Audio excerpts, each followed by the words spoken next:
Assalamualaikum warahmatullahi wabarakatuh. Sampurasun. Gejang tapang deui dina pangajaran basa Sunda.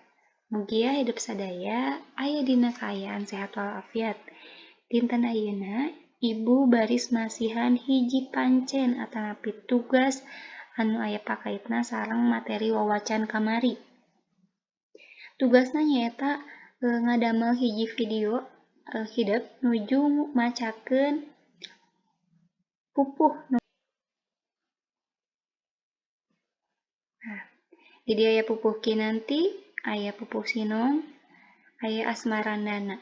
Ku ibu dicontohkeun heula kumaha ngahaluangkeun ieu pupuh nu tilu, engke diregepkeun diperhatoskeun, pamiatos mah mangga didamel videona nuju ngahaluangkeun ieu tilu pupuh.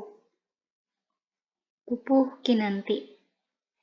Laju lampah Panji Ulung diiringku Jayapati, Kijanggali Kijanggala jeung baturna Jayapati, ngaran Ki Kebo Manggala, kalima kebo rarangin. Sinong. Cing ayeuna geura buka, ku kami singkat tingali, barang brak dibarukaan, kawalihan teu kapanggih, enggeus leungit tanpa lebih, kantun beuteung ujung nyemplu, lajeng reuneuh sayaktosna, heran kabeh nu ningali, tambah-tambah Ratu Bendu sarta Wirang.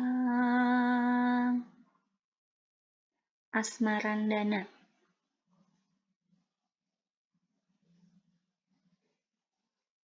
Sambatna Nyi Tunjung Sari, ku raja henteu di mana, enggeus dimeureunkeun bae, tangtu nampi kana dosa, jeung lumrah manusa, di mana nu maling ngaku, enggeus kudu nampik dosa.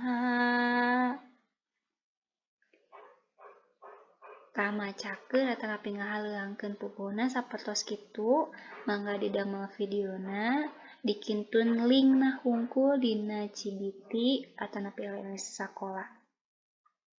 Diantos pisan kintunan pancen atanapi tugasna.